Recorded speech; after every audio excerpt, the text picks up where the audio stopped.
Good evening racing fans, and welcome to DRS Season 9 Round 10, and we're in Belgium. We're in Belgium, 7 kilometers long, longest race circuit on the calendar, 22 laps for a 50% race. We're going to see speeds of 350 kilometers an hour, 19 corners, and a total elevation change of 100 meters.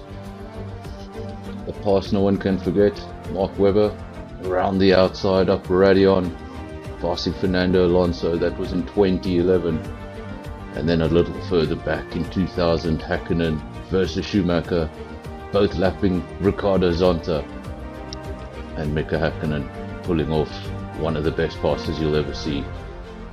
Then more recently, 2022, 3 cars, quite the battle, Ocon, Ricciardo and Latifi,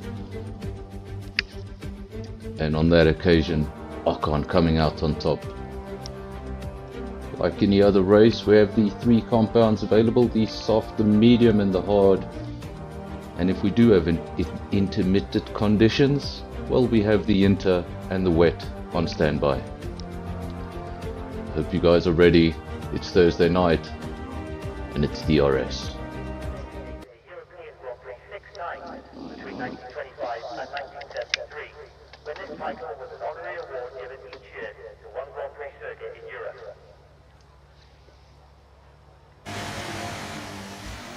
And there we go, we're underway. Got 17 drivers to work with so far. This is Q1. Remember, here at DRS we don't do the short qualifying, we do the full qualifying. So you're going to see Q1, Q2, Q3. Already a lot of drivers retiring from this session, so I don't think we're going to see any eliminations at the end of this session. Welcome to Sublime.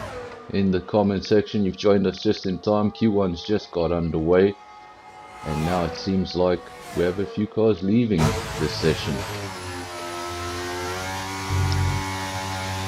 Folks, I think we may have a lobby issue, I'm not quite sure, but you can stay with us. This will stay as one continual stream if there is any problems, so there's no need to look for a new link. We will stay live with you, and we'll keep you updated. But as things stand, it seems like we just have 4 cars remaining in the session.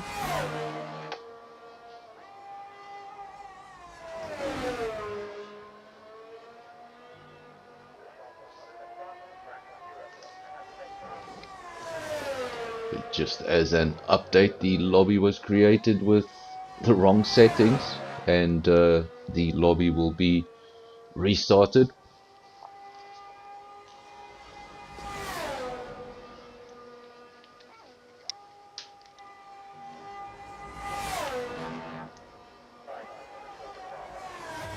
You can stay with us, and when that restart does begin, we will be back underway.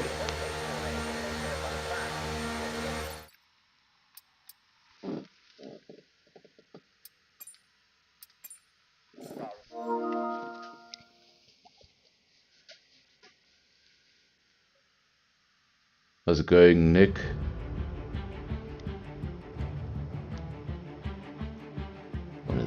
One of the quicker drivers out on track. Why aren't you out on track? Maybe you are out on track. I'm just not looking at the lobby.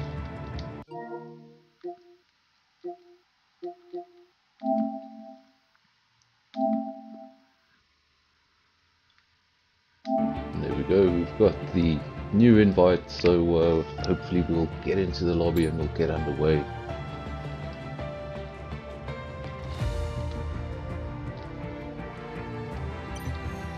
Well, that didn't work.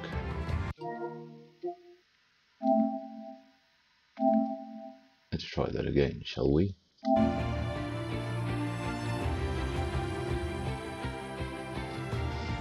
Thanks, Nick, appreciate it.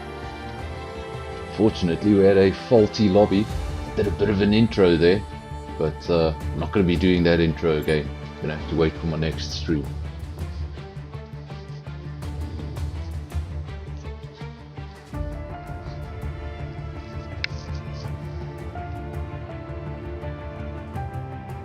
would happen the first time I try and do a big intro, the lobby breaks. Commentator's curse comes in many forms. Sometimes it works against the drivers, sometimes it just works against me.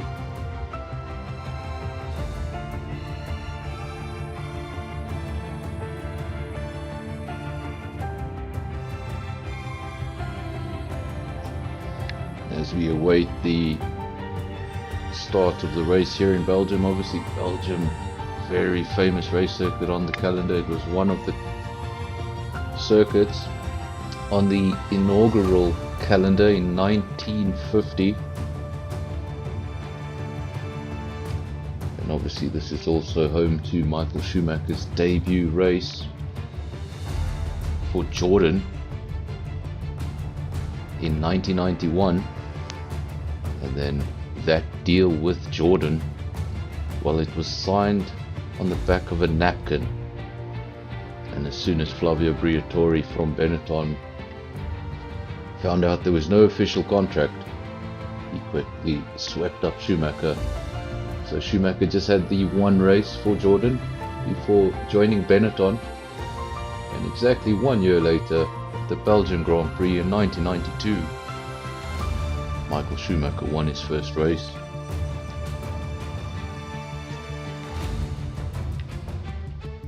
And when speaking about first race wins in Belgium, it's also the home of the first race win for Charles Leclerc. You'll remember that he went on just 2 weeks later to win in Monza, something that Sebastian Vettel was never able to do. Welcome Skull, good to have you back, good to have you on the stream. We're starting a little bit late. We got going at 8 o'clock when we were supposed to, but as you can see we're doing a lobby restart.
Welcome back folks.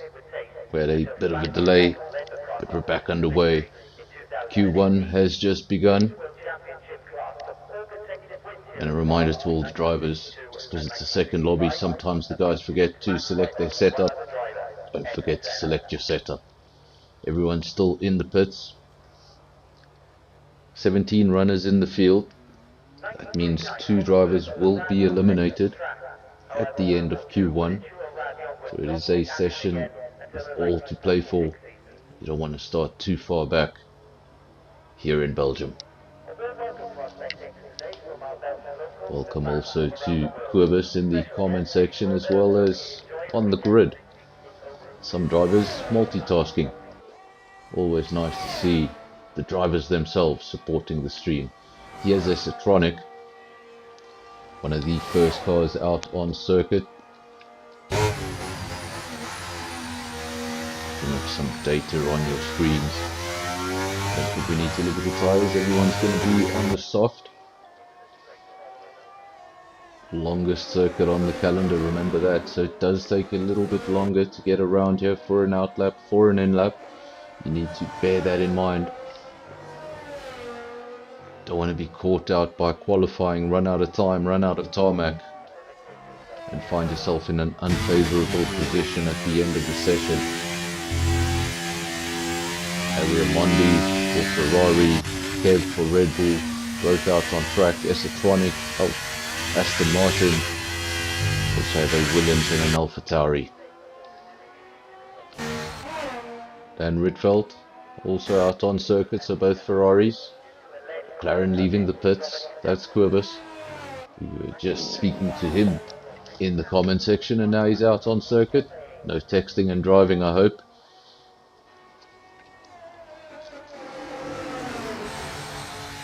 The Citronic looks like he's winding up for a quick lap. That battery is fully charged, and as he goes into, it was the bus stop chicane.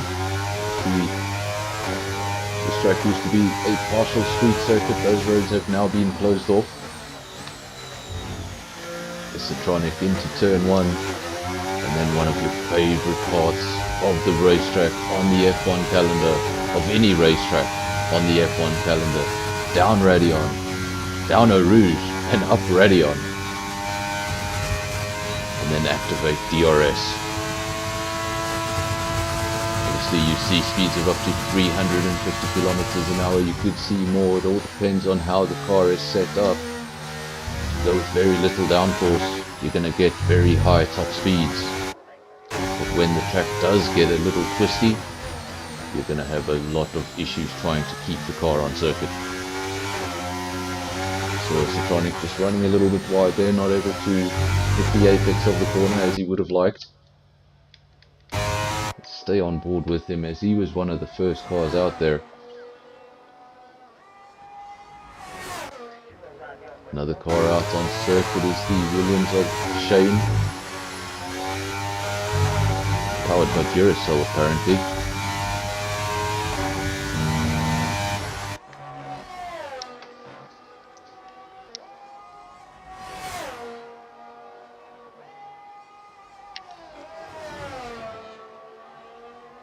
Thanks Andre, I hope you enjoyed the intro.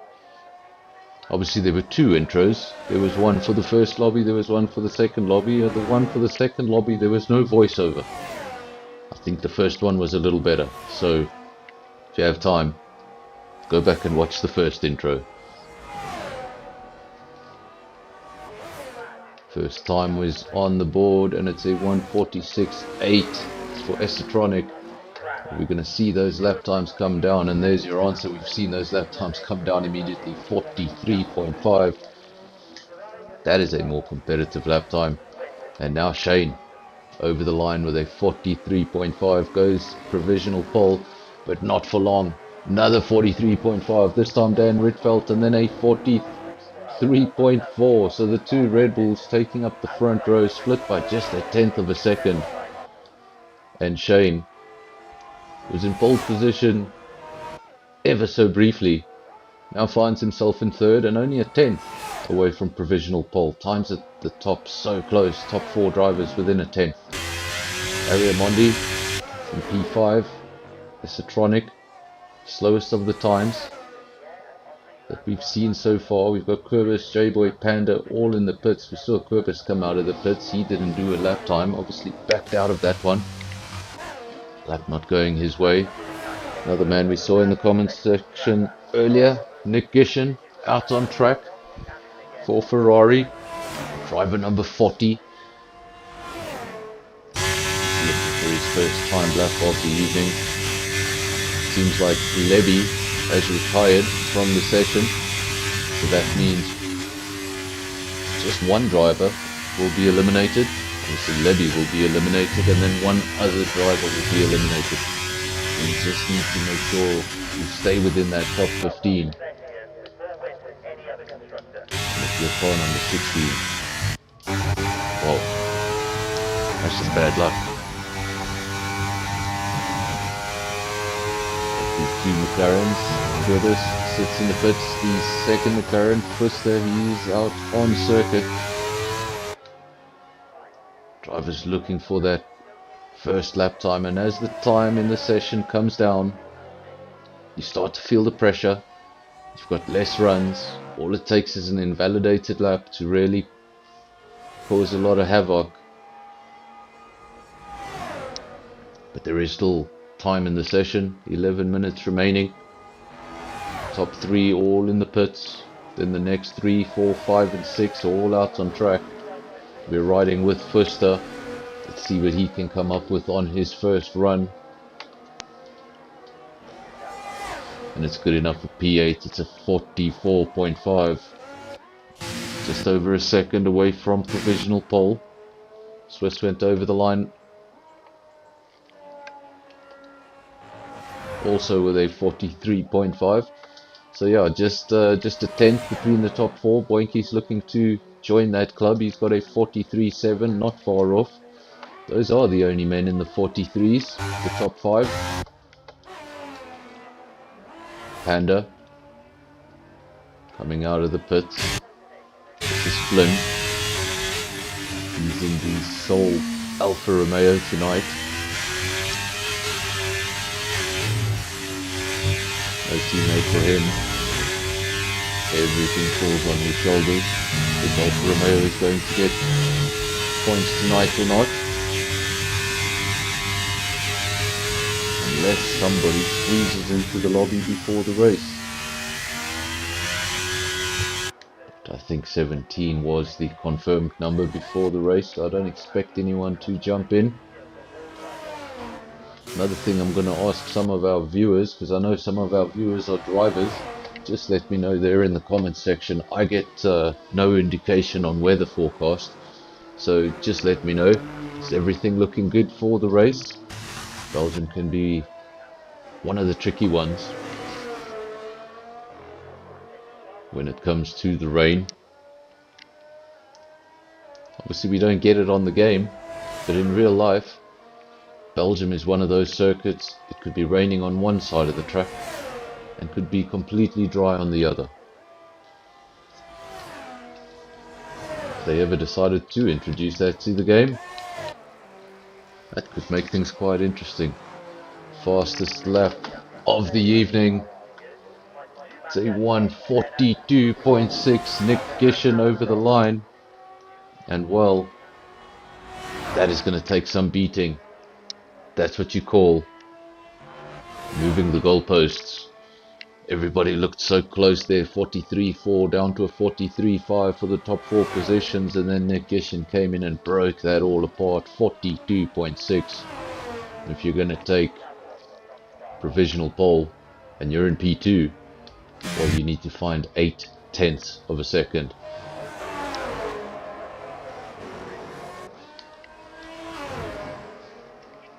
Times are usually a lot closer around your shorter circuits, tracks like Austria, tracks like Brazil.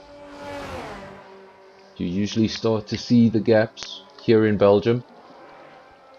A lot more race circuit to make mistakes on, 7 kilometers worth.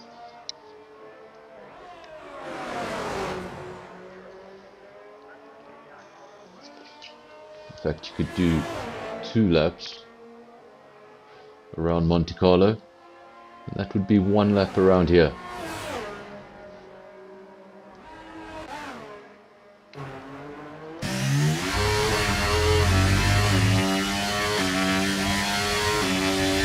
Swiss on a 43.5. He was one of those 4 cars extremely close together.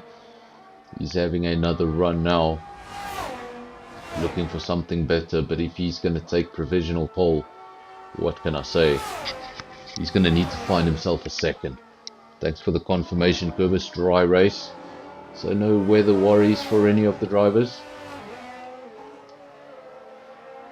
And Swiss, he's gone quickest. He's gone quickest in Sector 1. He's gone purple. That's the fastest time in Sector 1 we've seen all evening. And will he be able to hold on to the train? It's all about how the car is set up. You may be very quick in one sector and struggle in another. But if you have the right setup, if you have exactly the right balance, and you're comfortable in the car, you can attack the corners think there's still a lot more in that car. While we were talking, Panda went into P2 with a 43.2, but nobody able to challenge the 42s for now. Shane back out on track. We saw Swiss, he was out on track. Both those drivers had 43.5s, so they need to find a second to take provisional pole away from Nick Gishin. He looks pretty comfortable because he's retired from the session, so he's pretty confident in that lap. We didn't see 0 to Cool. He went over the line also at 43.2, and he's gone up into P3. The Red Bulls were looking like a front row briefly. They're down in P4 and 5. Shane's been demoted all the way to P6. He also briefly had pole position. And then Swiss has returned to the pits, so that was a session that did not go as planned. Shane just taking a shortcut, thinking the 7 kilometers around the circuit is a little too long.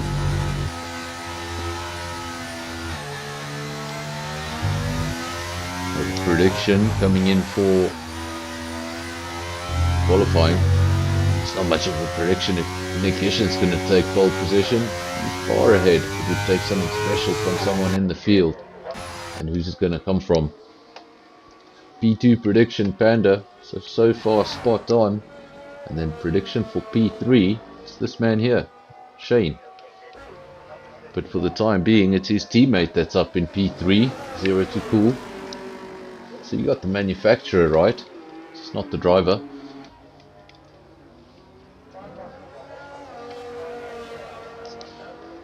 Another thing to remember at Mogozi, this is a full quali session, so this will not determine the grid.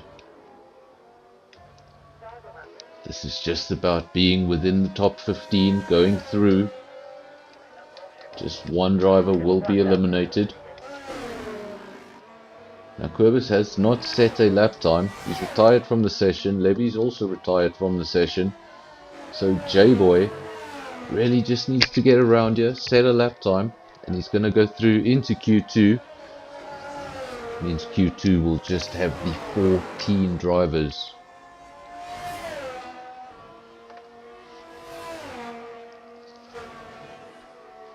Depends if it has the 14 drivers. If Querbus retired voluntarily, I think he may just go through to Q2. But if that was a crash, then that's the end of his quali session. This is J-Boy. Beginning a fast lap. Haven't seen a fast lap from him yet. No lap time. The only driver not to have DNF, who had not got a lap time, 0 to Cool, has retired from the session. It's a full qualifying session. Those drivers out front, they are comfortable with those lap times. Querbus has a quali ban penalty that explains why he's at the back of the field. But anything can happen here in Belgium.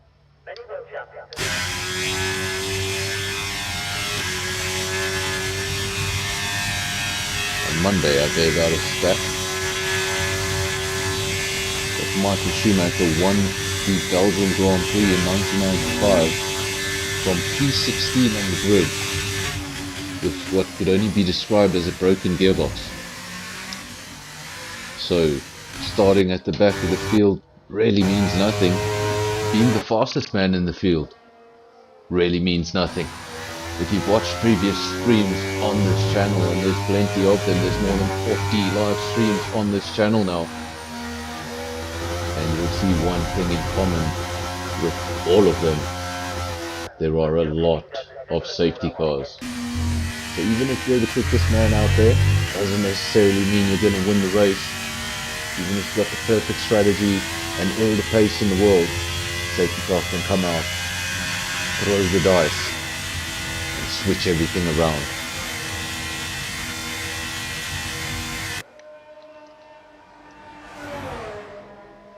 We do have a yellow flag in Sector 3. Those are just cars going slowly, getting out of the way for cars that are on a fast lap. Just over a minute and a half remaining. J-Boy is still going around the circuit, but no lap time. See if that changes now. He's going to go over the line, but he's going very slowly over the line. 2:08. Not quite sure what he was doing there. Trying to look for some action out on track. There's not a lot. Flynn is out on circuit, as is J-Boy, but he's going around pretty slowly. Fuster is also on an outlap. Wonder if the drivers know there's only 17 runners and 2 of them have DNF'd. So everyone will be going through. And Flynn, that's why I asked, does everybody know there's no need for improvement? Guys go out there, push to their limit, and now Flynn has had a crash, which means his 44.0 is not going to apply. He's not going to go through to Q2, and that's very unfortunate because he didn't even need to be out on track. He'll be frustrated. Fuster, 144.4, looking to get closer into the 43s, hopefully into the mid 43s. That would put him right up into the top 5. And he's gone purple. He's gone purple in sector 1. And it looks like, has he backed off? Or is he on his way? I think the drivers know they don't need to improve. A lot of these drivers will have been on second-hand tyres. You can see that a lot of the drivers 2 laps, 3 laps old tyres. So saving up the tyres for the next run. You'd see a lot more activity out on track if there were 20 cars and there were 5 positions, 5 drivers that could be eliminated. You'd see a lot more. The bottom 5 would be doing all they could to improve, and from 10 down to 15 they'd also be out on track because they'd know they'd be out at risk. But this time round just 2 cars would be eliminated, and Levy retired early on. Quibus had the qualifying ban, which means all you had to do was set a lap time regardless of its pace and you'd go through. Fuster comes into the pits, and I think that is the end of Q1.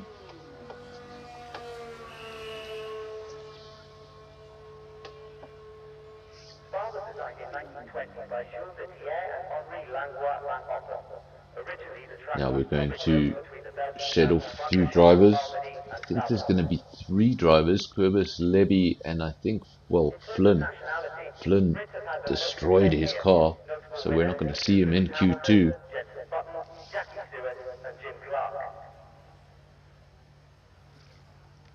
And then supposing we have the 4 cars in Q2, that means we'll lose 4 cars at the end of Q2, and then it's the top 10 shootout. Nick Gishin, fastest time 42.6. Will we see something closer to that in Q2?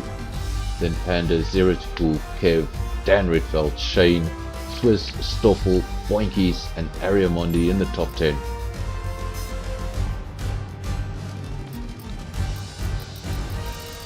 Going through, not in the top 10, but going through to Q2, Rota, Fuster, Esotronic, and J-Boy. No further part in this qualifying session for Flynn. He did set a lap time but crashed on his final run. And then Quibus and Levy.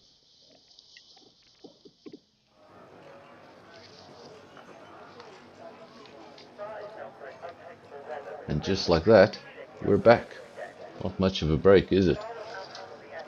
Q2.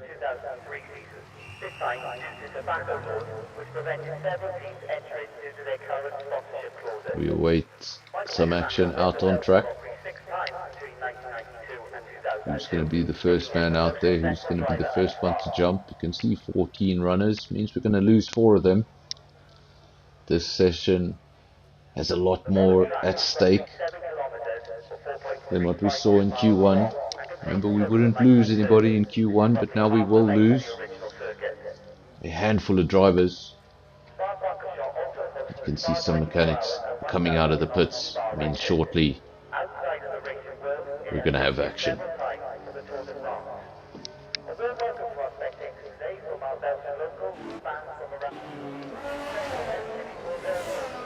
This is the Alpine of Boinkies. In real life, you don't get to see an Alpine leading the field very often. Boinkies was the first man out of the pits. Or was he? I think there may be a Williams in front of him. It is a Williams. So if 0 to Cool was the first man out on track, we'll stay on board the Williams. See what time he can come up with, what he can throw at us, what the initial gauntlet will be. We'll find out in a few minutes from now. Also, with it being such a long racetrack, you're never going to get a second go on ERS. It's really about that one fast lap.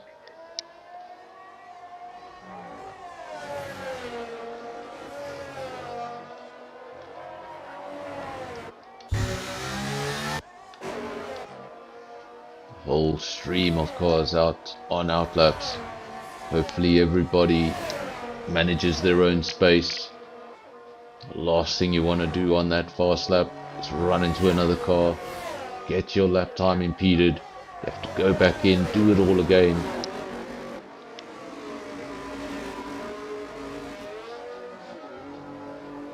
It's not like Austria or Brazil, you can't get around here that quickly, so every time there's a failed run, it takes quite a chunk out of your qualifying session to try and correct. This is 0 to Cool. Remember, first man out of the pits. It's followed closely by an Alpine of Boinkies. So those are going to be the first two lap times to pop up on our screen. This is 0 to Cool. Trying to use all of the racetrack. Maximize everything he's got in that car.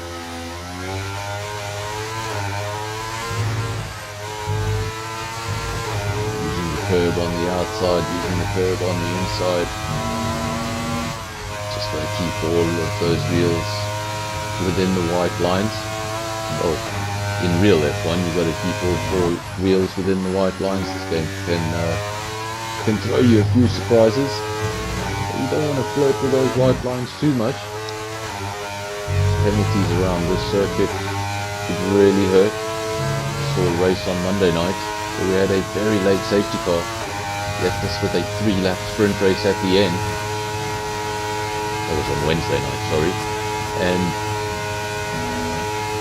what that did to anyone in the field with that penalty was throw them to the back of the field. 0 to Cool. It's about to go over the line. And let's see. Obviously goes fastest, 42.5. Very nice lap time. Guys were holding back in Q1, then Boinkies over the line P2, Shane over the line briefly in P3, demoted to P4, and Swiss into the 42s. So lots of sandbagging in Q1.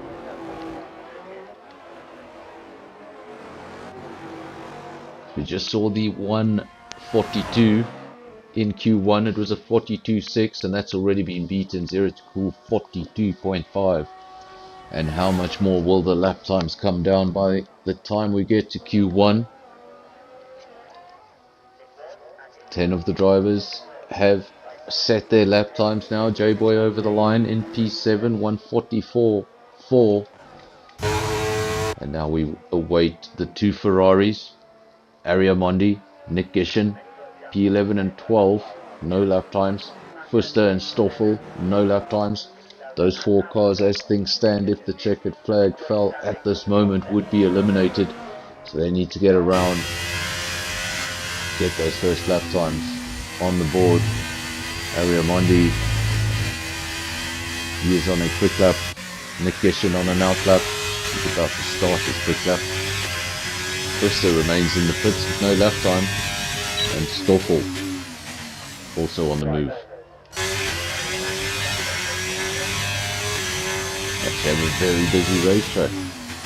13 of the 14 cars all out there on the tarmac. Some of them on in laps, some of them on out laps, some of them on quick laps. Like this man here, Stoffel, no lap time as of yet, P14.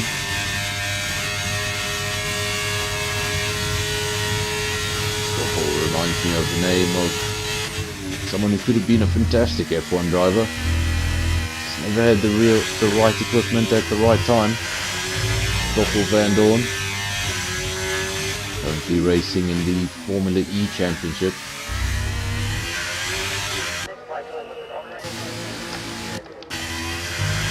As well as playing around in the World Endurance Championship.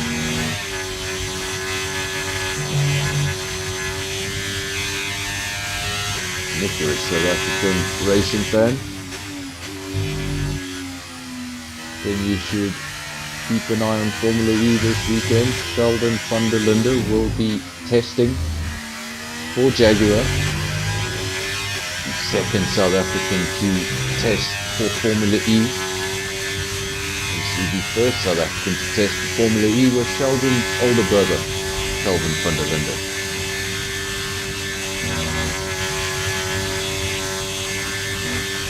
So all South African racing fans know the van der Linde brothers. 42.3, Nick Kishan, new fastest lap of the evening.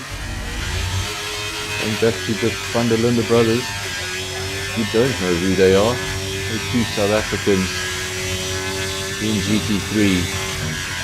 Taking all sorts of records and flying the South African flag high. Their father was a man by the name of Sean van der Linde, and he was South African touring car champion. Fortunately for him, in his era, going overseas was a little bit more difficult. Ariamondi still looking for that first timed lap. You can see he's using used tires, either that or he didn't set a lap time on his first lap. He backed out of it, charged the battery, and he's having a second go. His teammate, who said both Ferraris hadn't set a lap time yet, his teammate has set a lap time. It's a 42.3 and it's provisional pole. One thing you always want to do, the first thing you always want to do in racing is beat your teammate. Biggest challenge. You know all these cars are unequal, but it still feels really good to beat your teammate, or at least be extremely close. And it's going to have quite the lap time to get extremely close. 42.3, we were talking about mid 42s. Well, that's already been broken. We're in the low 42s. Ariamondi over the line. And what will he come up with? Finally a timed lap of 44.0, goes up into P6. And the Ferraris both comfortably inside the top 10. Now Shane, that first lap of 45.2, obviously made a big mistake somewhere on that lap. He's out there again. Currently that lap would only be good enough for P11, which means he would drop out of the session. One of the quicker drivers in the field. Can't let that happen, so he's out on circuit, looking for something better. Currently on an out lap. 5.5 minutes remain in the session, so still a lot of time. But remember what I said about the track being so long. Sometimes you think there's a lot of time, but that out lap takes a lot longer than you think. And a simple miscalculation could see you being eliminated from qualifying and giving yourself a real handful in the race. Now Shane starts that quick lap. Previous best of 42.5, and we know he's got a lot more in him than that, so that will definitely be an improvement, but how much of an improvement? And if he doesn't get an improvement, he could well be out of qualifying.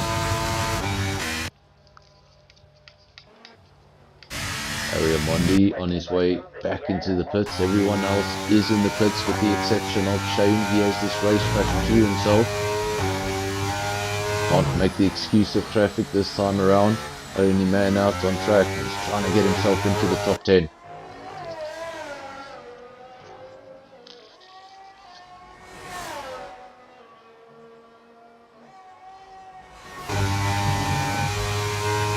So close to going wide there. You want to use all of the racetrack, get all of the tarmac. It's so easy to run wide and then the lap just disappears. And at that point you've used too much of your battery to have another run. Top 3 have all retired. All 3 of those drivers in the 42s. They're obviously very comfortable with those times. If they did get eliminated, well, what a show that would be in the closing stages. Now Shane is going to go over the line. Current best 45.2. I'm sure we will see an improvement, and what an improvement. 42.3 goes up into provisional pole, and from being at risk he's gone to the top of the field. I think track action is just about to get a lot more busy. P11, P12, the 2 Mercedes, they need to do something to get themselves into Q3. Esotronic's not going to take any further part in the session, so he will be eliminated. That means 3 other drivers will be eliminated. Those 3 drivers so far: J-Boy, Rota, the 2 Mercedes, and Stoffel in the Haas.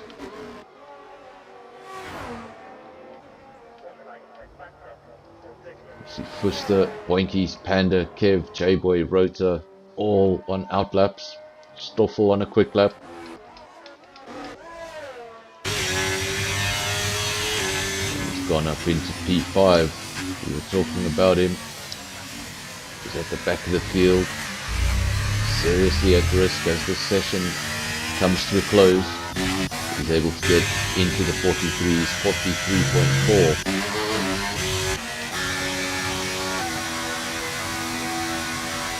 Good enough for P5.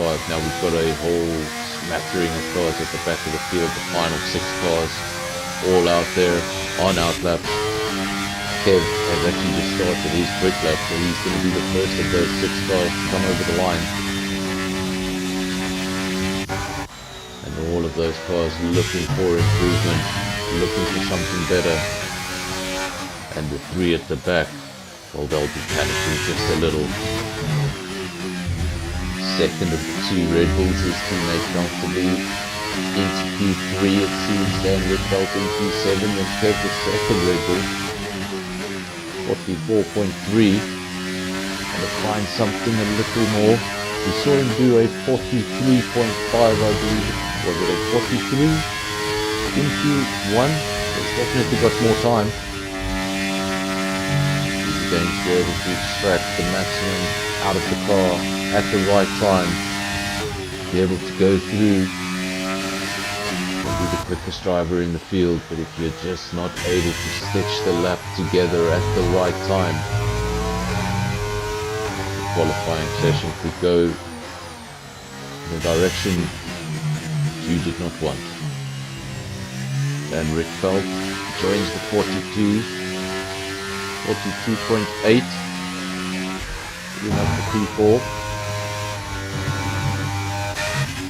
Speaking about his teammate not so long ago, where is his teammate? There is his teammate. Current best 44.3, looking for an improvement. He's in P11 under serious risk. And at the last moment, 43.3 does get into the 43s. And it looks like both Red Bulls will be going through. Both Mercedes may be at serious risk here. P12, P13, J-Boy and Rota, they have very close lap times, 44.4, 44.7. One of those Mercedes has just gone through a 42.9, getting into the 42s at the last moment.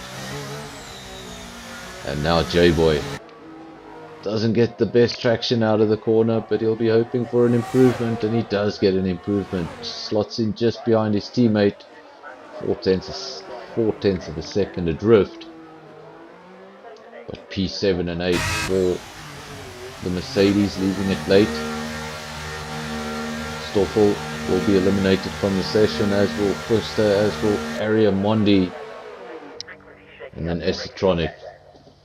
He was gone right at the beginning of the session. We have 2 Red Bulls out on track, but both of those cars are on in-laps. Ariamondi is out on circuit. Let's see what he can do. Is he able to get into Q3? Current best 44.0. He does improve by a lot. 6 tenths of a second, 43.4.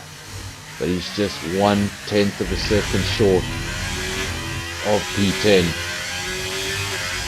And as the checkered flag has fallen, that will mean elimination. Ariamondi, just the 1 Ferrari getting to Q3. And just by 8/100ths of a second. A very, very fantastic improvement. Just not enough. Just by a whisker.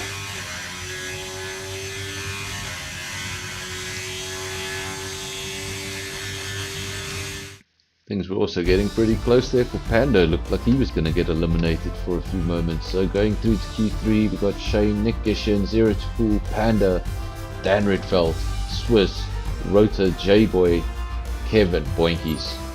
Just making it by 8/100ths of a second. Not going through to Q3, playing no further part until the start of the race. Ariamondi, Stoffel, Fuster, and Esotronic.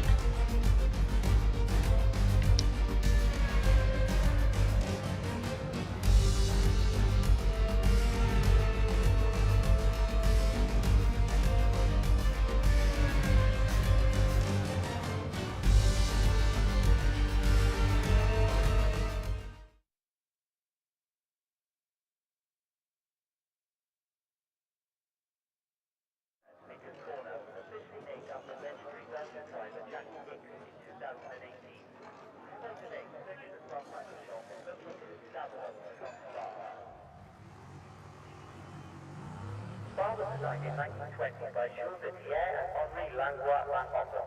Originally, the track was public roads between the Belgian towns of Francorchamps, Malmedy and Stavelot. Why do I always seem to mute myself? Well folks, this is the real deal. This is Q3, Q1, Q2. It's just there to sort out a few things. It's there to sort out who is the quickest 10 drivers. And then Q3, 10 fastest drivers. Much emptier race circuit. Everybody has a better opportunity. And by the evidence of Q1, there was a lot of sandbagging. Don't know how much sandbagging carried on into Q2. How much will we see the lap times come down in Q3? Obviously we've already seen low 42s. Is a high 41 possible here in Belgium on a Thursday night. Welcome to Boinkies. They're in the comment section currently in P9, sitting in the pits. It's not set a lap time. No one has set a lap time because we've only had a minute and a half in the session, and it takes longer than that to get around here.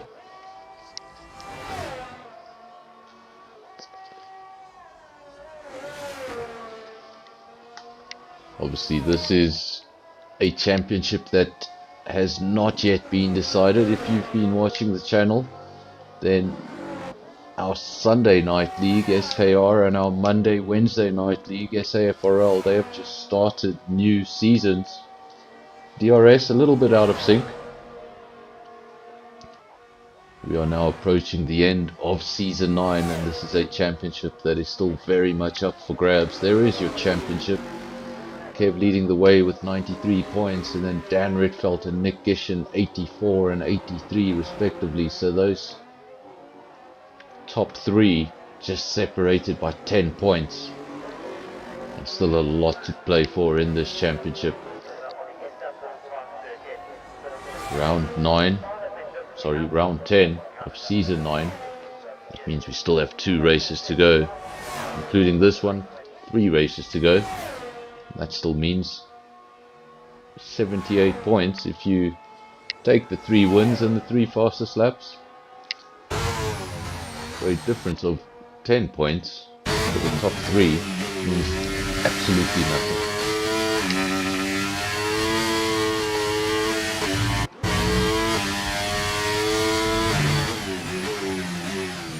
As for the Constructors' Championship, Red Bull leads the way, 177 points, AlphaTauri 140. It seems we're a lot closer together. AlphaTauri will be looking for a strong result today. They've only got the one car up in the top 10, so they're going to need something special.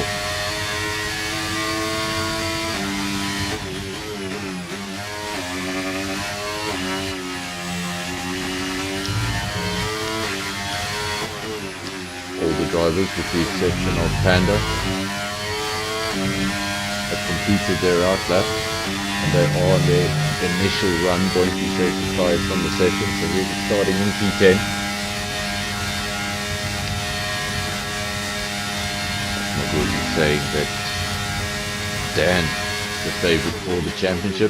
Top 3 still split by 10 points, anything can happen. 3 rounds to go, including this one. Fastest lap is on the board at the 143.8 for 0 to cool. Shane went second fastest with a 43.1, and now Swiss 43.8 as well, going into provisional pole, but we have seen 42s lower than that, so keep your eyes peeled. I think something is still on the way. Panda P7, not P7, P7 from the list. He hasn't made a lap time. Coming to the end of his outlap, and we have got a 41. We have got a 41. We didn't see him go over the line, but we have a 41.9, a high 41. I said, would a high 41 be possible? And there we go, there's your answer. And it's a lead by 9/10 of a second. Just under the 1 second barrier.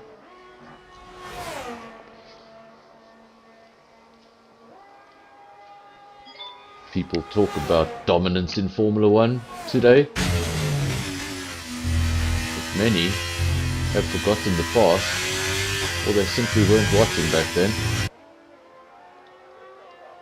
At the last ever South African Grand Prix, Ayrton Senna and Alain Prost qualified 1.2 seconds ahead of anyone else in the field.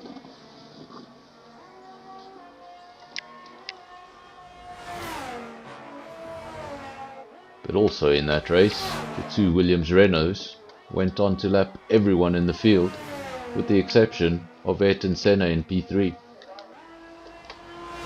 So if you think domination is a thing in F1 today, it's really not.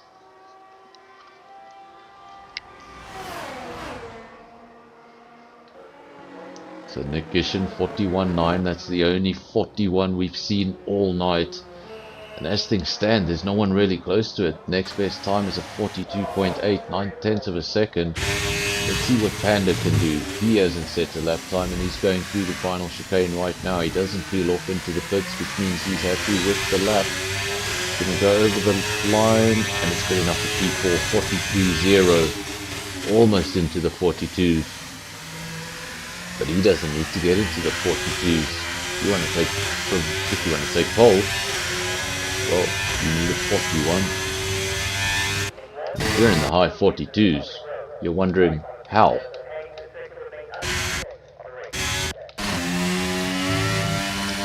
Currently, P2 Swiss, he's back out on track.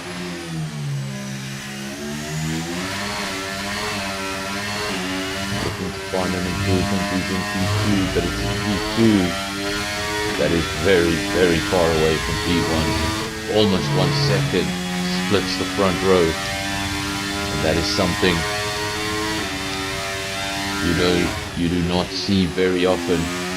That's the leads, through all of the leads we commentate on this channel. Very close together in the field. Nick Gishin so far, class of the field in Q3, but I'm sure maybe we won't see another 41, but I'm sure we'll see low 42s shortly.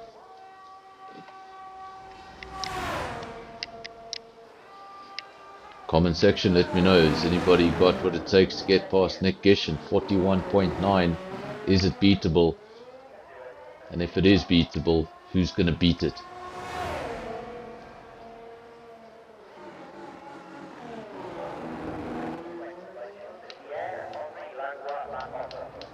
Not a lot of action out on track.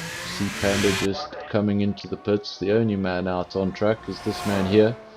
Swiss 42.8, currently in P2.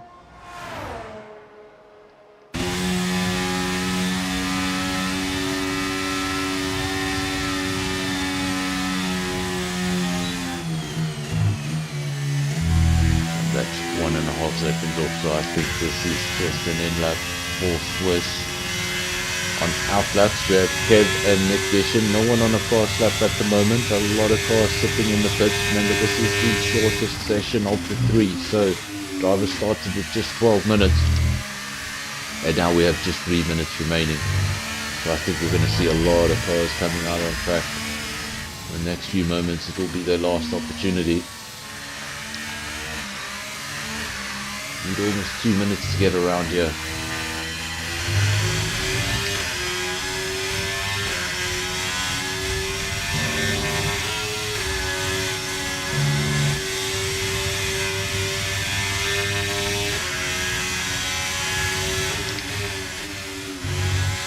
After a few calculations for how they work out the differences between series when they haven't been necessarily on the same racetrack,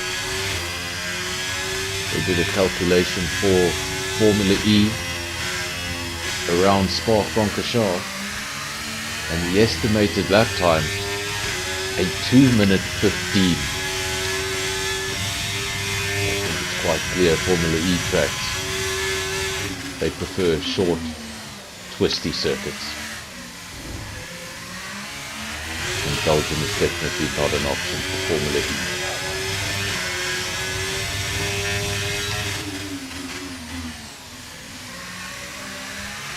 Nick Gishin 41.9, only man in the 41s, and he started a second run. Gonna head up Radion. Corner that used to be a lot more challenging.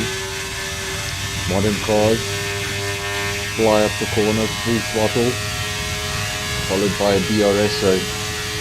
One of the fastest parts of the circuit, almost reaching 350 kilometers an hour. Obviously some cars will hit 350 kilometers an hour, some will go faster than 350 kilometers an hour. It's all depending on the downforce, all depending how you've set up the car. But if you set it up too aggressively in one direction, too little downforce, too much downforce, one sector will work for you and the other will be a disaster.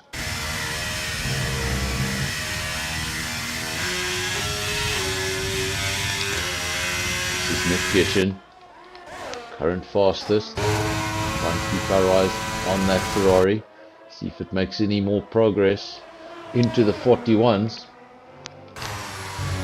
Will the 41.9 be enough? Swiss has retired from the session. He cannot get around for another lap time. So he'll be hoping to hold on to that second row.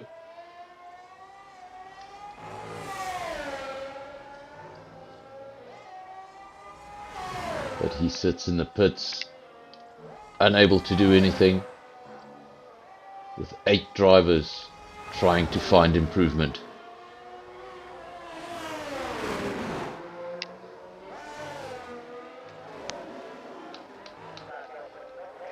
This is Nick Gishin. Looks like he was trying to charge up his battery, so I think he backed out of that previous lap. When we joined him, he had a battery of 70 odd, and then when he started the lap he had a battery of 80 odd, so I think he backed out of that lap and then just tried to really charge the battery as much as possible. A lot more difficult in these cars than it was just a couple of years ago. Remember, a couple of years ago you could charge your ERS by braking as well as lifting off the throttle. That does not work anymore, and you can only charge that battery by braking.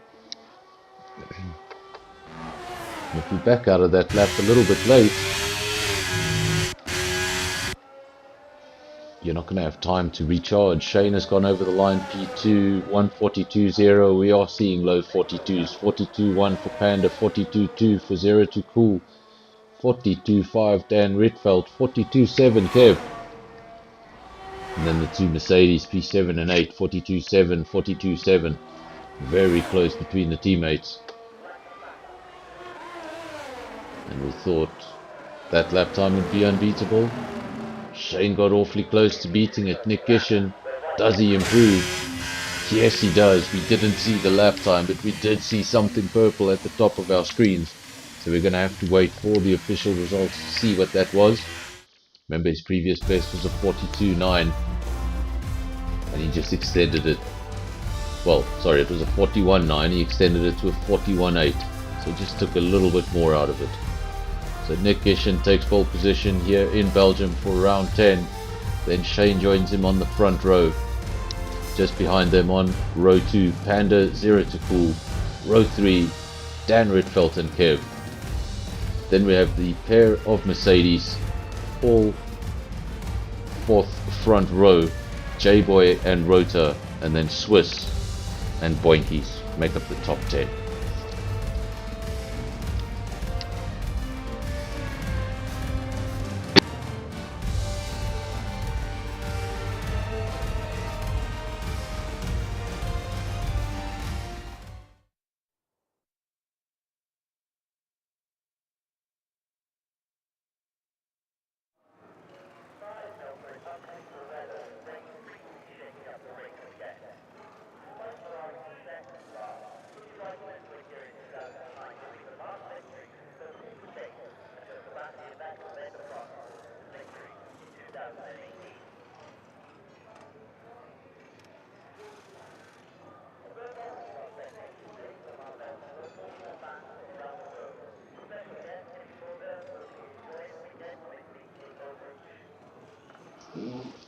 And we're back.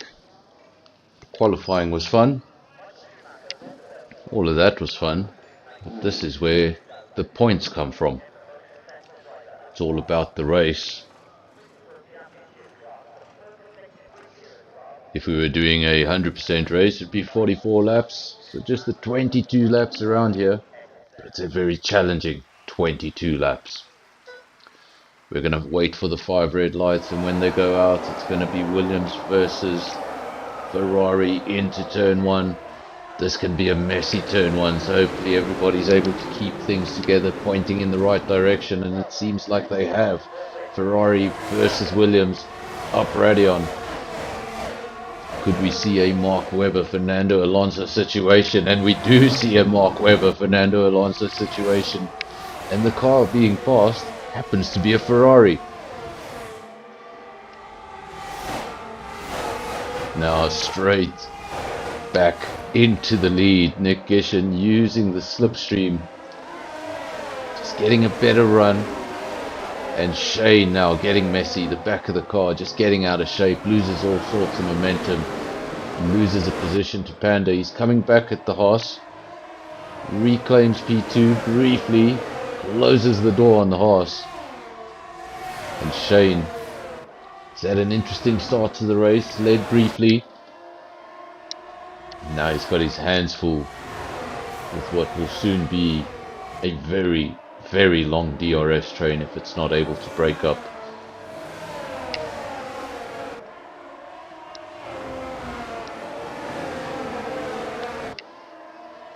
Magosi did get the predictions right. Nick Gishin leads the way. 1.1 seconds is the lead. So that is just slightly on the wrong side of DRS. And if you're Shane, you really need to make sure you close up that gap, because then you're going to find yourself in a situation where the leader can run away. You don't have DRS. And then all those cars behind you, well, they're going to have DRS.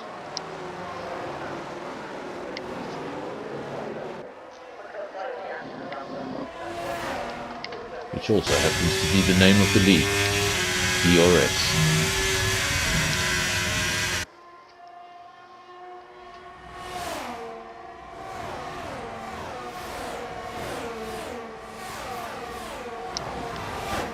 We have a caution. Hopefully it just stays as a caution. We've got a virtual safety car. Kurbis is out of the race. We did not see what happened, but Kurbis is out of the race very early on lap 2. Just a virtual safety car. But something tells me that is going to change into a full safety car. There are your possible pit strategies, a 1-stop or a 2-stop. Still just the virtual safety car, so we'll hope that it remains a virtual safety car. The field is very close together because we didn't get very far.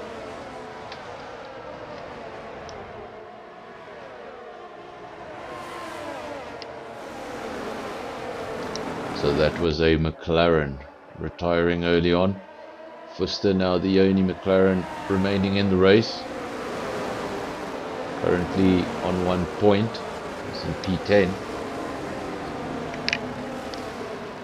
Kurbis is still on the stream. Let me know what happened. Down to 16 drivers. We're still under a virtual safety car. It's been a long virtual safety car. Initially I thought it may trigger a full safety car, but we've been lucky that that has not happened.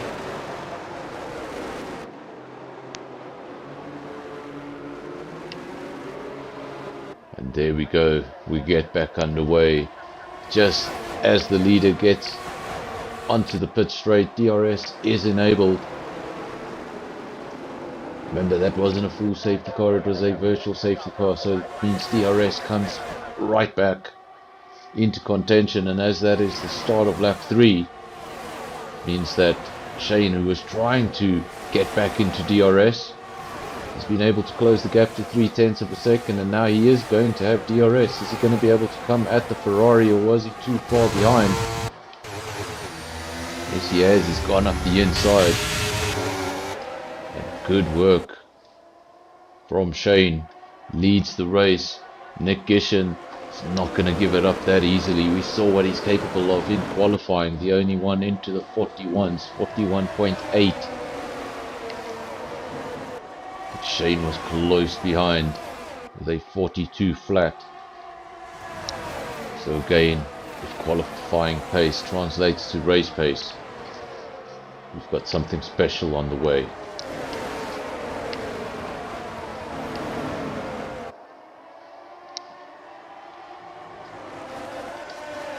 Shane leads the way. That gap just 0.4 of a second crucially, so still within DRS.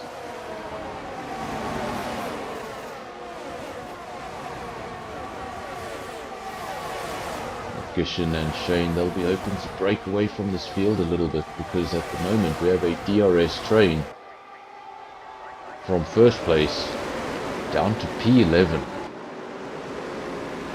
and all those drivers in the middle of that, well, they're feeling really stuck at the moment. When you're in a DRS train, all your DRS can do at best is keep you there. Far ahead of you has the exact same advantage, then you do not have an advantage. Shane leads the way, 0.3 of a second, and this time Nick Gishin is going to get the DRS, and he makes it look easy, gets in front before the chicane. And now how's the exit? So easy just to get the car squirming left and right. We have a caution in sector 2. Trying to have a look what that was, but seems like all is good and well. We're back underway. Nick Gishin leads the way from Shane. Rota P3, Panda P4, Dan Ritfeld P5. We haven't spoken too much about the rest of the field because we've been keeping our eyes on the leaders. Nick Gishin and Shane, they've switched positions for the lead already a couple of times, and it's just lap 4. Rota, he struggled in qualifying. Didn't get the lap he would have wanted, but look at that start. He's up into P3. And sometimes that is what happens. Drivers set the car up more for the race than they do for ultimate lap pace. And then it becomes clear in the race, as they just seem so much more comfortable than the cars around them. And so far, Rota has had a lightning start to this race. Panda P4.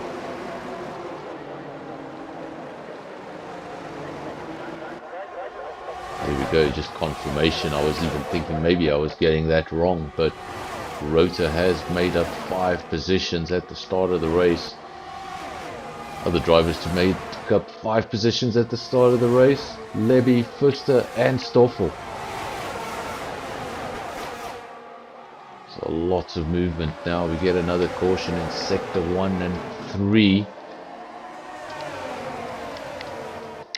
If you watch the stream on Monday night, if you watch the stream on Wednesday night, you'll know that every time the yellow comes up, I'm a little bit on edge. Because over those 2 races, we had a total of 7 safety cars. But so far, lap 5 of 22 in Belgium. And with the exception of the 2 retirements, everything is running quite smoothly. If you're at the front, Shane is leading the way, not by a comfortable margin, 5/10 of a second. Then a further 6/10 of a second behind is Rota. Those are your podium positions, but they're not comfortable podium positions because Panda's there in P4. Dan Ritfeld close behind in P5. Then there is a bit of a drop down to Stoffel, 1.5 seconds. He's going to be feeling a little lonely. Car ahead, 1.5 seconds. Car behind, 1.5 seconds. So Stoffel right in the middle of a bubble. And we have a pit stop. Swiss coming into the pits. Does that car have damage? A very early pit stop. Lap 6 of 22. Then again, if he started on the soft, might make sense.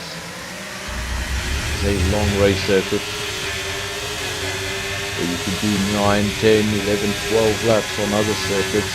Maybe the soft does not go that sort of distance around Belgium. I haven't done any testing. You let me know in the comment section. What do you think? Soft tires, what's the distance? Medium tires, what's the distance? And will the guys be going 1 stop or 2 stop? It really just depends how much longer we can go without any sort of safety car. If we get no safety car and everybody's able to execute the strategy they planned on, then I think we'll just see a mixture of 1 stops and 2 stops. Drivers at the back might be trying something a little different. A roll of the dice, get themselves into the top 10. Still have 15 drivers out on track. Finishing the race at this point will not guarantee you points. Going to have to pull something special out of the bag. Safety car activated on lap 6 of 22. We have our first safety car. Took a while, but we got it in the end.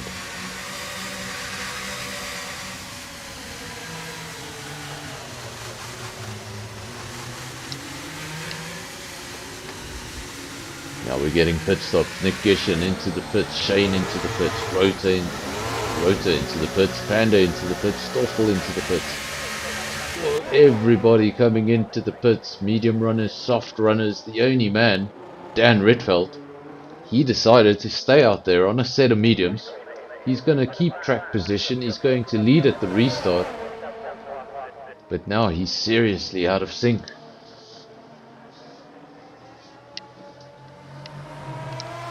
Thanks for that, Rito.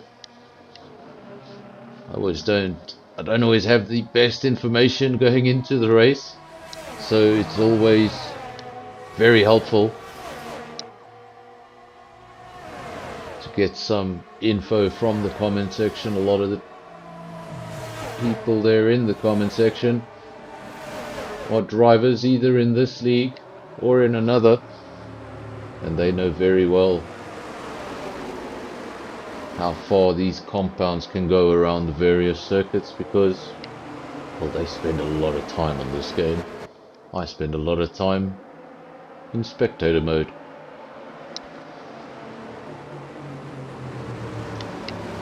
Where is my... Oh yes, Akmagozi asking for the safety car graphic. There we go. I mean, I could just leave it on for the entire duration of the safety car, but let me know. Should I leave it on for the duration of the safety car? I think that's everybody's face when we see the safety car. Me in the comms box, you at home as viewers, and especially the drivers.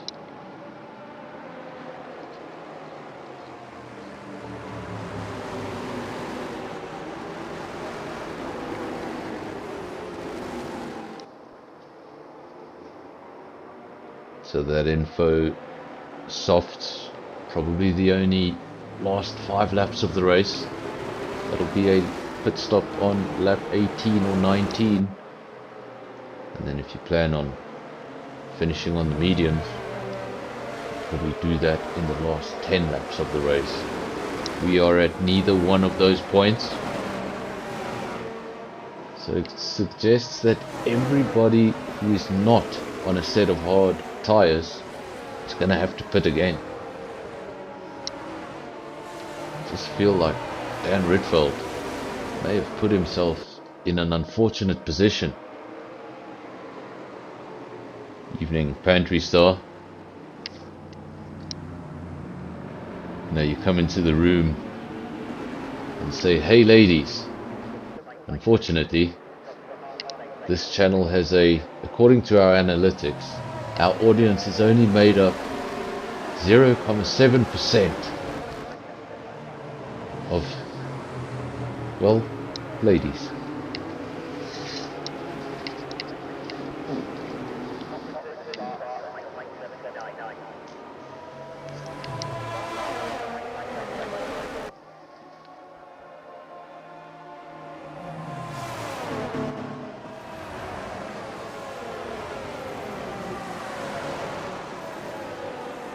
We are under safety car conditions. It's the first safety car tonight here in Belgium. Race was going pretty nicely up until that point. Now a lot of the drivers would have started to think about their first pit stop, and that safety car would have come out at a fantastic time for them. As you can see, most of the field, in fact you can't even say most of the field, everyone in the field, with the exception of Dan Ritfeld, has a fresh set of tires. So Dan Ritfeld he's in an uncomfortable position here, because the field is going to be close together, and if he pits in the next 2 or 3 laps, he could find himself, well, right at the back of the field and out of the points.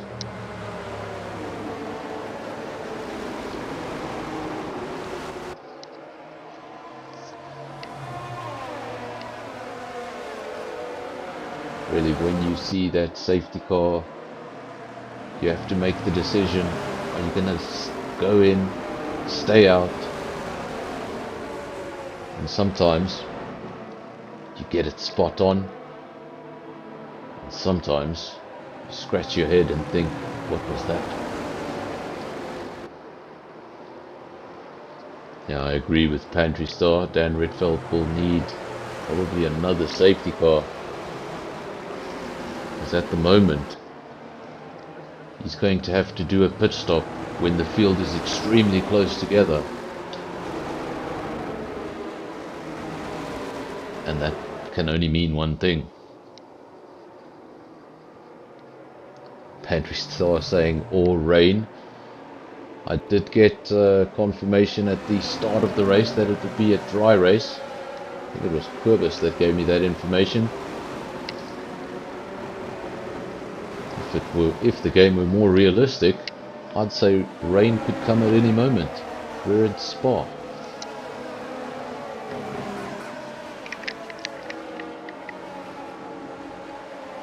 Safety car has pulled off into the distance, and now Dan Richtfeld becomes the temporary safety car.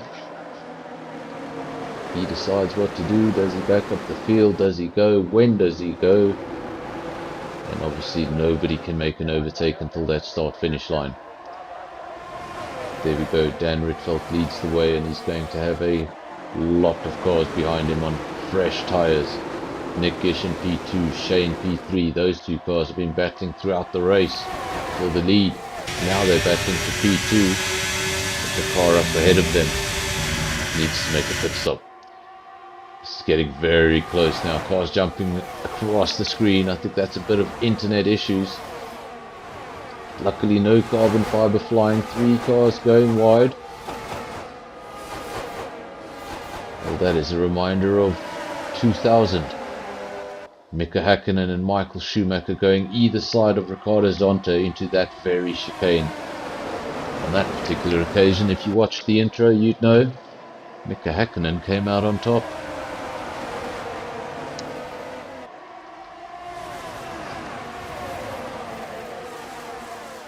Back then it was a Ferrari and a McLaren.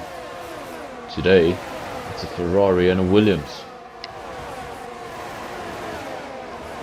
Ironically, both of those cars had Mercedes engines.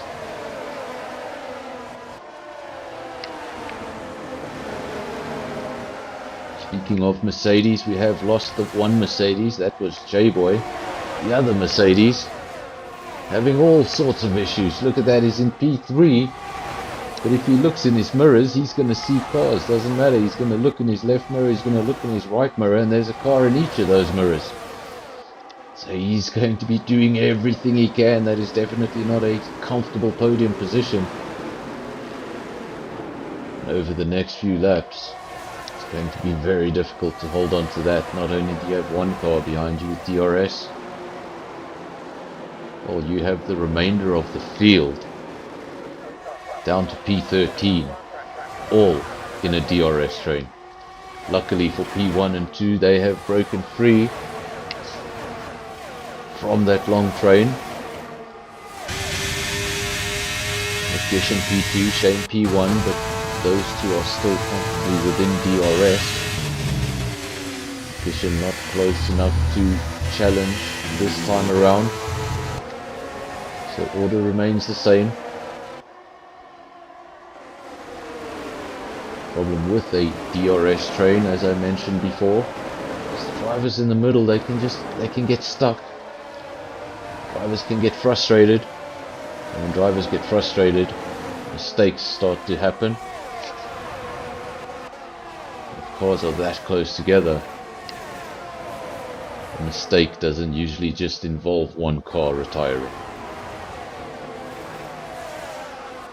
2 Red Bulls switching positions. Kev going up into P9, Dan Richtfeld down to P10.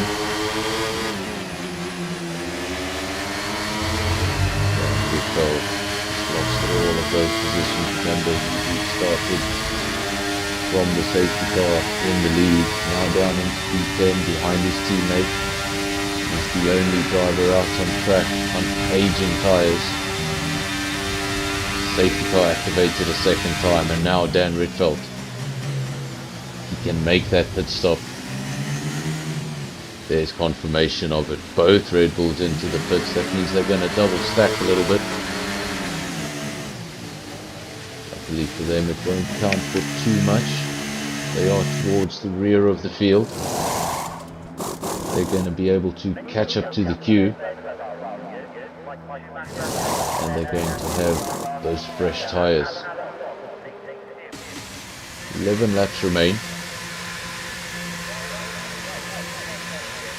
The info we got earlier was set of mediums, 10 laps at the end, so 11 laps for a set of hards really shouldn't be a problem. Mondi, he's getting a second lease at life, changing his front wing, and now he's going to be able to catch up to the back of the queue.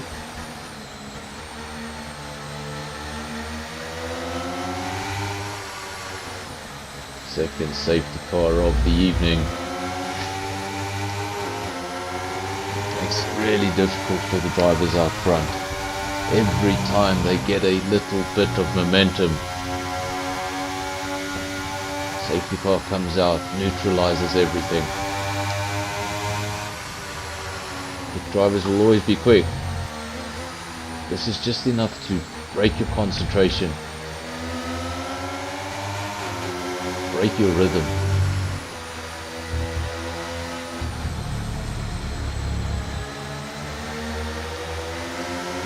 Felt went from leading at the last safety car to being P13 in the next safety car.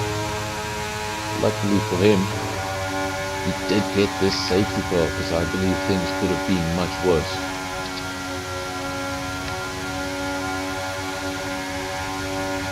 Had the safety car come 2 or 3 laps later, I think Van Rietveld would have been in a much worse position. Mondi is 20 seconds adrift from the rest of the field, but this is going to allow him to catch up. In fact, the safety car has not even yet collected your leader. I think we can expect a few laps behind the safety car, and look at that for deceleration.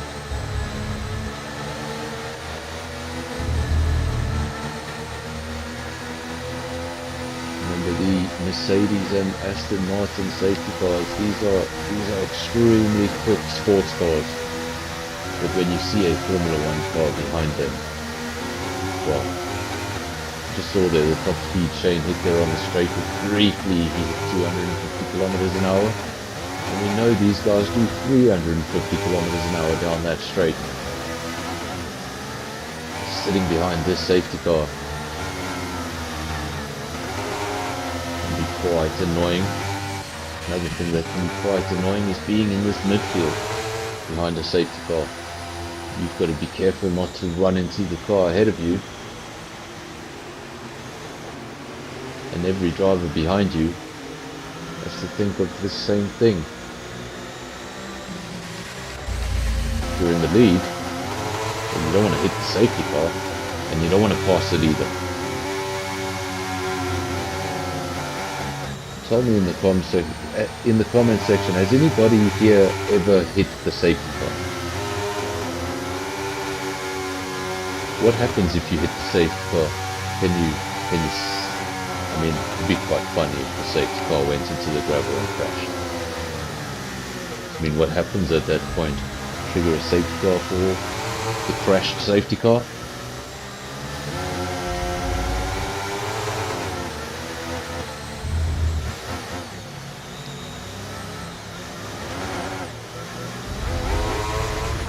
Today, Pantry Star, the comment section a little quiet,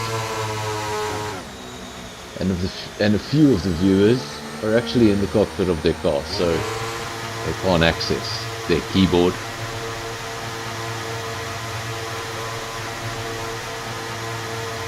Something I've noticed with this league in particular, 90% of the views come after the race.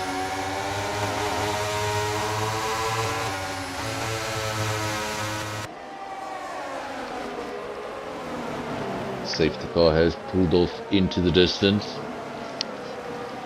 and that means we have confirmation it's coming in this lap. Shane will lead at the restart. Nick Gishin will be in P2 at the restart, as these two have been throughout the race. And now Shane gets us back underway. We have passed the halfway distance as the Tronic now leaving the session. For a second I thought that was a retirement. Shane heads up Radion. Lap 13 off 22. Just 9 laps to go. And what will be the strategy? Do you want to be in the lead at the end? Well, obviously at the end you want to be in the lead, but with a lap or two to go, would you rather be in P2 with DRS, or would you rather have track position in the lead? Obviously something you'll see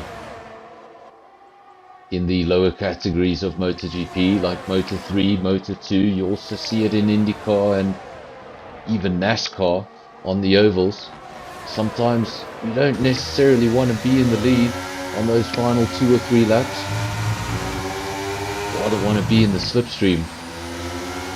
I wonder if Nick will want to use that DRS into the final lap. It means he'll want to stay in P2. At the moment the gap's starting to grow, 0.7 of a second. Shane may have this handled.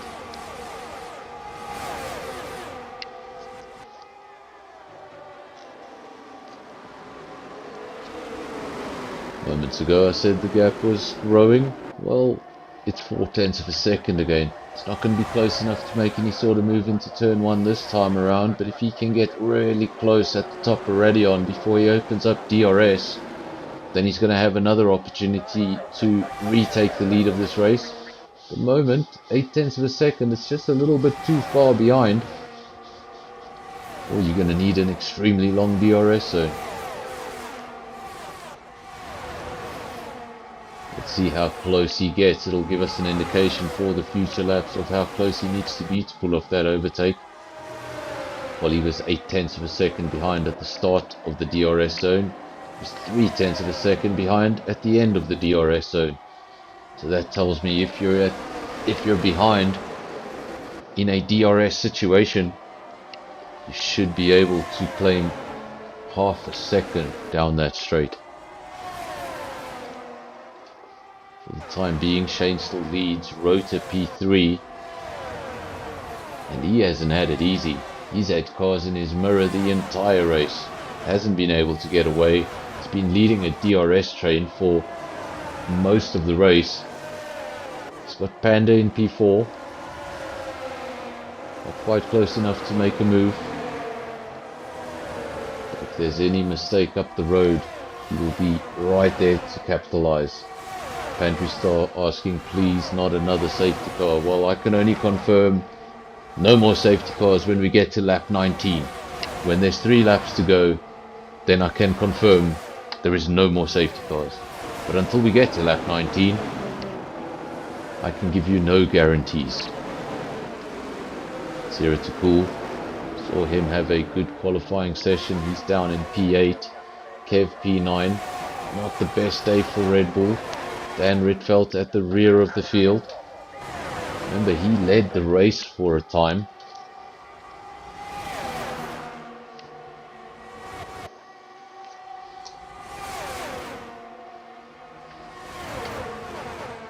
Shane leading the way this time. Nick Gishin much close behind her. Look at that, 1/10 of a second, goes side by side, and he's going to get through into the chicane. And now Shane loses the lead with 7 laps to go. Is he going to fight back, come back immediately, or is he just going to try and stay in P2 for a while? Preserve the tyres a little bit, and then come back at Nick Gishin towards the end? Or will he try come back at him immediately? Gap 0.5 of a second. Didn't see Panda getting past on Rota, but that is something that's happened. Panda up into the podium positions. Rota finally losing that P3. Let's see if he was holding up Panda. We'll soon find out. The gap between Panda and the top two, 2.4 seconds. We'll see if that gap comes down at all or if it continues to grow. Rota P4, Swiss P5, then 0 to Cool. Also in that DRS train, he's in P6. Boinky's a little further back. The only Alpine here on the night. Kevin P8, the only Red Bull in the points. The sole remaining McLaren of Fuster in P9. Ariamondi in P10. His teammate up in the lead of the race at the moment. Levy P11. And Dan Ritfeldt making up the field. Look at this. We've got to keep our eyes on this. I want to give camera time to the rest of the field, but this battle has gone on throughout the race. Remember, this was the front row. Shane got into the lead early on in the race, and then Nick Gishen took it back immediately just one or two corners later, and ever since then they've been trading first place. Shane now leads the race. He lost the lead on the previous lap. Nick Gishen loses the lead on the very next lap, and really there's a big question mark hanging over who's going to win this race. This is going to go right down to the end.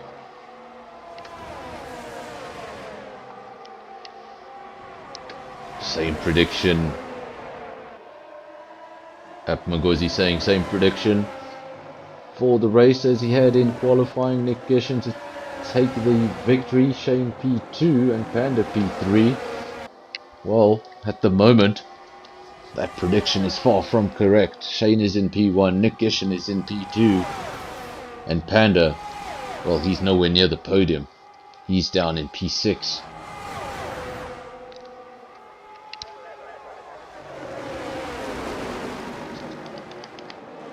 So close together, these two. Just any sort of mistake you make, any sort of traction mistake you make coming out of the corner is going to cost you into the next DRS zone. Shane and Nick both on the hard compound of tyres, so the race is not going to be decided by compound. It's really going to be decided by, well, who's in front at the end.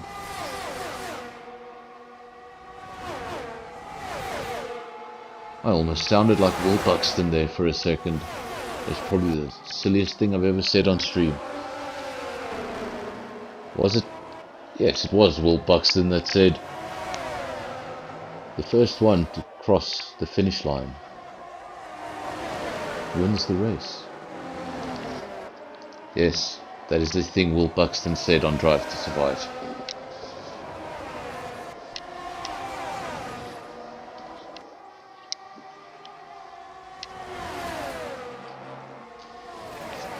Nick Gishen leads the way from Shane. 0.2 of a second is the gap. These two so close together. They've battled throughout the race. And not only have they battled throughout the race, it's been clean battling throughout the race. We haven't seen any carbon fiber. We haven't even really seen any wheel rubbing, at least on our screens. Unless it happened when we were focusing on other cars. But we certainly haven't seen any of that on screen. As for the second Williams, this race is really coming to the second Williams. Second Williams, that is 0 to Cool. It's on a relatively new set of mediums. Drivers ahead of him all have much older tyres. So 0 to Cool could find himself up into P3 shortly, and that would be a double podium for Williams. And what a result that would be for round 10. 2 rounds to go in this DRS championship. Pantry Star saying Shane, Apmagozi saying Nick Gishen, and I'm saying I have no idea. Shane into the lead of the race, lap 18 of 22. Remember, this could come down to who's in P2 in that final DRS spot. So you might not want to be the leader going over the start finish line on that final lap. You might want to be in P2 going into DRS, but remember, you'd have to be close enough So it's always risky. You make a mistake up Radion, you're not close enough in DRS, and you've thrown the race away. So what do? Do you want to be in P2 and activate DRS, or do you want to hold on to track position and hope for the best?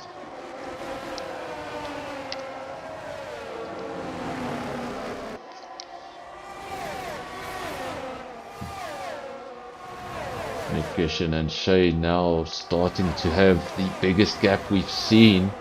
0.8 of a second. We saw a gap of 0.8 of a second briefly a few laps ago, but that gap already coming down. All of these straights, you get an extreme slipstream, get a bit of battery to use if you've managed it well. It can just bring you right back. 0.6 of a second, 0.5 of a second.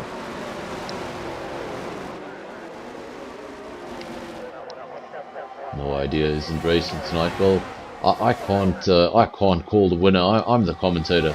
That would just be wrong. If any of the drivers are listening to this, they're like, not Fernando. How could you? I need to try and stay in everybody's good graces. Ferrari versus Williams yet again, and this time Nick Gishin comes out on top. Ooh, Shane just getting out of shape there. I'm not sure if that was Shane getting out of shape or if that was just the internet. May have just been the internet, because I don't think he's lost any momentum. Just 0.5 of a second between the leaders.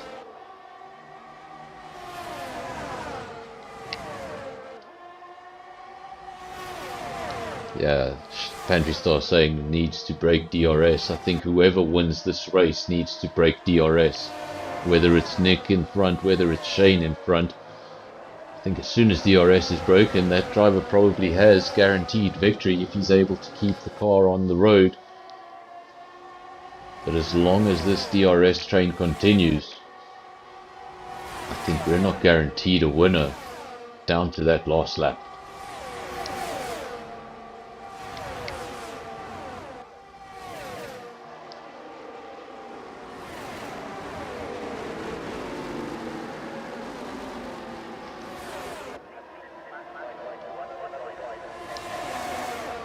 Yesterday in the comment section somebody asked me why I am not Fernando. There's a very simple reason why my name is not Fernando. It's because when I first started sim racing, everyone called me Fernando. So I changed it to not Fernando.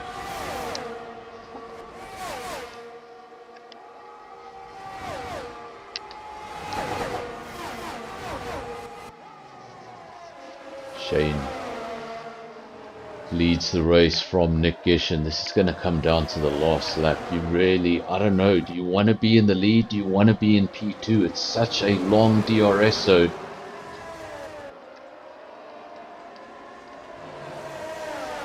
Being in that lead going into the final lap, it means you might not be able to do anything. You might not be able to defend once you get to the top of the hill.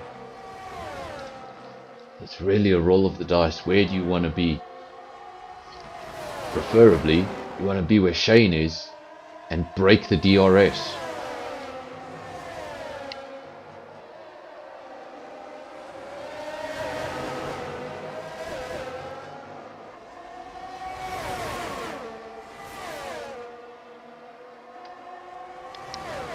Yeah, you see the Pantry Star, the initial PSN name was basically my surname. It was Fernandez, and seems like the majority of lobbies couldn't read, so people just presumed it was Fernando and that I was a Fernando Alonso fan. Also happens that when I first joined League Racing, Fernando Alonso was driving a Papaya McLaren Honda, and that was the first team I ever drove for in online racing, was a Papaya McLaren Honda. So everybody thought I was a huge Fernando Alonso fan. So my name became not Fernando. Shane now leads the race, not for much longer. So close between those two, they almost came together. That's probably the closest I've seen to them making contact, but luckily no contact. And as these two battle, Zero to Cool has snuck into this. He's in P3, he's got the fresher compound. Crucially, they are a set of mediums. So how much life do they have left on them? If they still have a lap or two, Zero to Cool could still come into this battle. A battle that's involved two cars for the entirety of this race could suddenly be hijacked by the second Williams. If he's able to hold on to this sort of momentum, problem for him is it's his teammate in front of him. And the last thing you want to do is take out your teammate.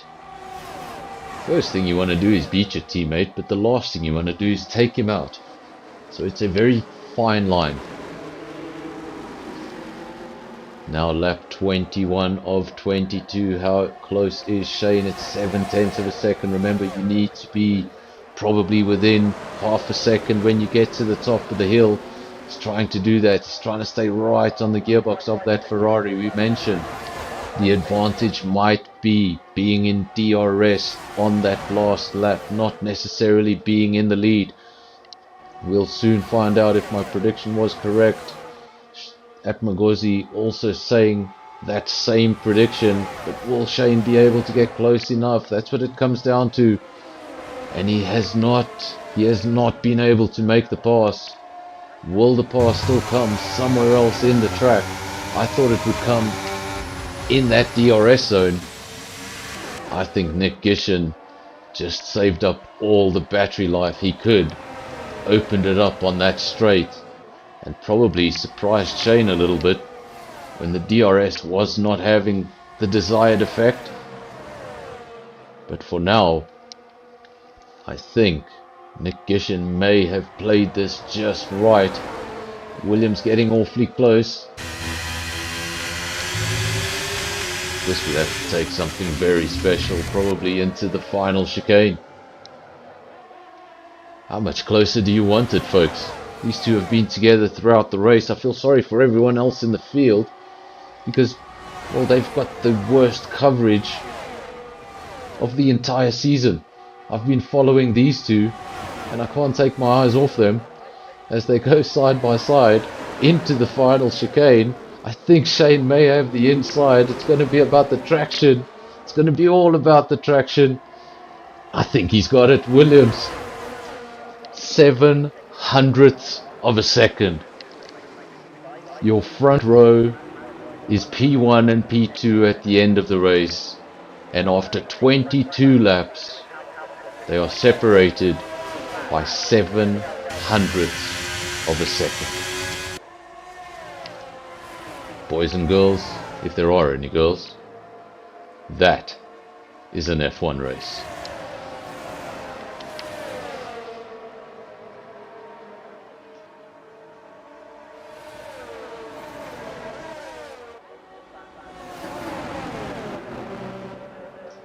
I think myself and everybody watching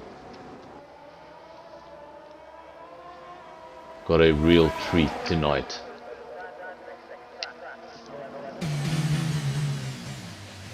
If you watched my intro, you would have seen a very similar pass into the final chicane. It involved 3 cars, and Ocon came out on top, Swiss driver of the day. Interesting pose there.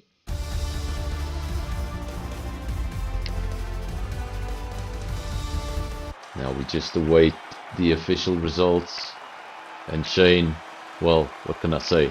And look at that, the Williams getting 2 drivers up onto the podium.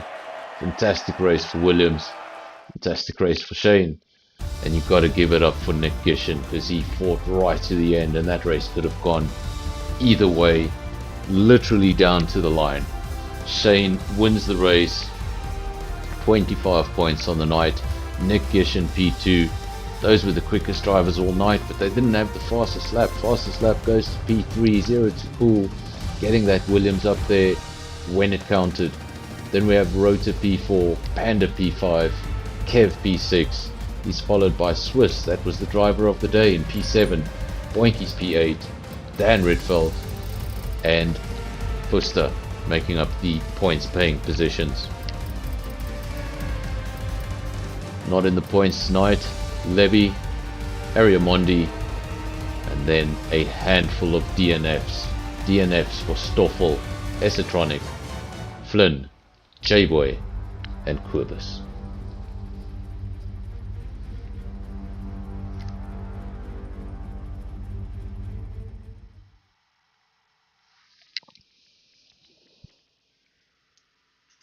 I want to thank everybody who has joined us. Sorry about that. There goes the intro again. Guys, want to have another race? Yeah, I can put the intro on again, and we can just do it all over again. But I think that was one of the closest races I have commentated on in quite some time. And you're really not going to get any closer than that. 700ths of a second between two drivers that were literally next to each other for 22 laps. So if you wanted anything closer than that, explain to me how it's supposed to happen, because it's not going to. DRS serving up a treat on Thursday night for me and for all of the viewers. I know a lot of drivers are going to watch this after the race. I hope they enjoy it as much as we did. And until then, we'll be back. When will we be back? We'll be back on Sunday night. We'll be back on Sunday night with SKR. And then again, Monday and Wednesday for SAFRL. But so far this week, I don't think we could have seen closer than that. If you're watching, you got to see something special. I'll be back on Sunday night. Until then, thanks all for watching, and cheers.